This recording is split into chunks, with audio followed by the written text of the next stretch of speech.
రాజకీయపరమైన కుట్రలు జై జగన్.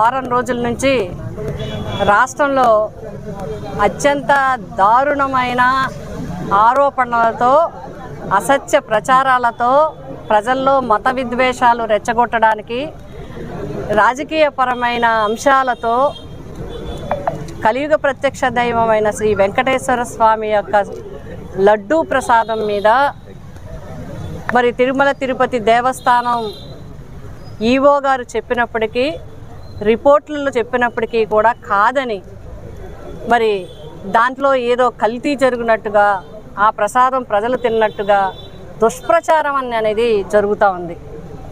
మరి దీన్ని మేము తీవ్రంగా ఇప్పటికే అందరూ కూడా ఖండించడం జరిగింది.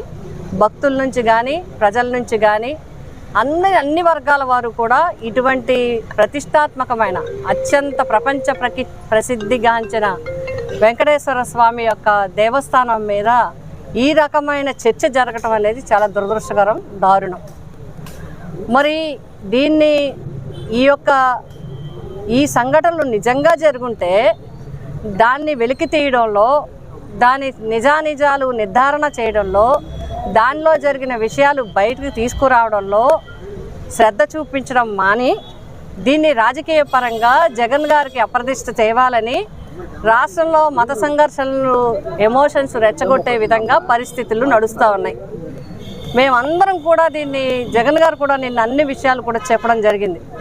సాక్షాత్తు టీటీడీ ఈవో గారే ఎక్కడ కూడా పూర్తిగా ఇందులో జంతువులకు సంబంధించిన విషయాలు జరిగినట్టు కానీ లేదా కల్తీ నెయ్యికి సంబంధించిన ఆ నెయ్యిని వాడినట్టు కానీ ఆయన ఎక్కడ కూడా ఓరల్గా చెప్పలేదు, రిపోర్ట్లు కూడా ఇవ్వలేదు. అయినప్పటికీ కూడా నెయ్యిలో కల్తీ జరిగిందనే మీమాంస పెట్టి దాని ద్వారా ప్రసాదానికి అంటగట్టి ఈరోజు ప్రజల్లో ఎమోషన్స్ రెచ్చగొట్టాలని చోటు ఈ రాష్ట్రానికి దురదృష్టకరం. మరి ప్రభుత్వము, కూటమి ప్రభుత్వం, ఎందుకంటే కేంద్ర ప్రభుత్వానికి కూడా పూర్తి బాధ్యత ఉంది. ఈ రాష్ట్రంలో కూటమిలో ఆ ప్రభుత్వము కూడా కేంద్ర ప్రభుత్వము పార్టీ కూడా కలిసి పోటీ చేసిన పరిస్థితుల్లో వారు వెంటనే నిజానిజాలు తీర్చి ప్రజల్లో అనుమానాలు, ఇబ్బందులు, మనోభావాలు దెబ్బతీయకుండా చూడడం మానేసి దీన్ని రకరకాలుగా చేయాలని చూస్తే ప్రజలు కూడా దీన్ని నిజానిజాలు గ్రహించడం జరిగింది. ఇది గ్రహించిన తర్వాత జగన్ గారు మరి వారు వెంకటేశ్వర స్వామిని దర్శించుకోవడానికి వెళ్ళాలి అనుకుని నిర్ణయించుకుంటే దాన్ని డిక్లరేషన్ పేరిట తప్పుదో పట్టించడానికి మళ్ళీ వేరే ఎమోషన్స్ రెచ్చగొట్టడానికి ప్రయత్నించడం జరిగింది. అయినప్పటికీ కూడా ఇప్పుడు ఆయన ఏం కొత్తగా వెళ్ళట్లేదు. ముఖ్యమంత్రిగా హోదా ప్రకారం వెళ్ళారు. ముఖ్యమంత్రి కాకుండా ఆయన రాజకీయ జీవితంలోనే మలుపైన మరి పాదయాత్ర సందర్భంగా పాదయాత్ర ప్రారంభించేటప్పుడు వెళ్ళారు. పాదయాత్ర పూర్తి చేసుకున్న తర్వాత కాలినడకన తిరుపతి వెళ్ళి స్వామివారి దర్శించుకునే ఆశీస్సులు పొందారు. అటువంటి వ్యక్తి మళ్ళీ ఇంకొకసారి డిక్లరేషన్ ఇమ్మనేది కేవలం రాజకీయంగా ఒక చర్చ లేపడానికి, ఒక అంశాన్ని లేవనెత్తడానికి, జగన్ గారి పేరుతో ఎమోషన్స్ రెచ్చగొట్టడానికి ప్రయత్నించారు. ఒకవేళ డిక్లరేషన్ ఇస్తారా లేదా అనేది తర్వాత అంశం, అది టీటీడీ అధికారులు చూసుకుంటారు. మీరు జగన్ గారి దర్శనానికి వెళ్తేనే దేవుని దర్శనానికి కూడా పర్మిషన్స్ తీసుకోవాలని ఎవరు చెప్తారు?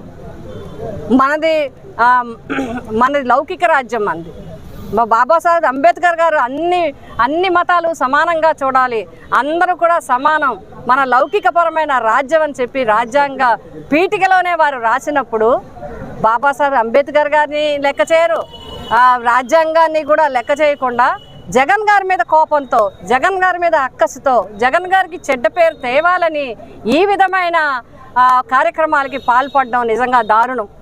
ఎందుకంటే అత్యంత ప్రతిష్టాత్మకమైన తిరుమల తిరుపతి దేవస్థానం, అత్యంత పవిత్రమైన స్వామివారి ప్రసాదం మీద అండి రాజకీయం, తిరుమల తిరుపతి దేవస్థానం మీద అండి రాజకీయం. మీరు ఇప్పటికే అనేక ఆరోపణలు, అనేక రాజకీయపరమైన అంశాలు, పోలవరం కావచ్చు, ఆర్థిక పరంగా కావచ్చు, అనేక అంశాల్లో లేవనెత్తారు. ఎవరు మాట్లాడరు దానికి, ఎందుకంటే అవి జరుగుతూ ఉంటాయి.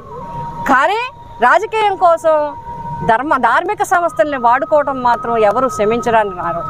అందుకనే నిన్న చూసినప్పుడు మన జగన్ గారు వెళ్ళాలని, మా జగన్ గారు వెళ్ళి అక్కడ దర్శనం చేసుకుని స్వామివారిని ప్రార్థించాలని అనుకున్నప్పుడు మీరు డిక్లరేషన్ పేరు చెప్పి నాయకులను అందరినీ హౌస్ అరెస్టులు చేసి సెక్షన్ 30 పెట్టి అందరినీ కూడా వార్నింగ్ ఇచ్చి లెటర్స్ అన్నీ కొట్టి మీరు వస్తే మిమ్మల్ని అరెస్ట్ చేస్తాం, కేసులు పెడతామని భయపెట్టి వారికి నోటీసులు ఇచ్చి ఈ విధంగా కట్టడి చేసి ఇంకా అనేక అసాంఘిక చర్యలు అక్కడ జరిగే విధంగా ప్రలోభ పెట్టే విధంగా చేయటం వల్ల తిరుమల తిరుపతి దేవస్థానంకి వచ్చే భక్తులు లక్షలాది మంది, వేలాది మంది భక్తులు, దేశాల నుంచే ఉంచే భక్తులకి ఇబ్బంది కలగకూడదని ఆయన వాయిదా వేసుకోవటం జరిగింది. నిన్న సాయంకాలం అందరితో చర్చించిన తర్వాత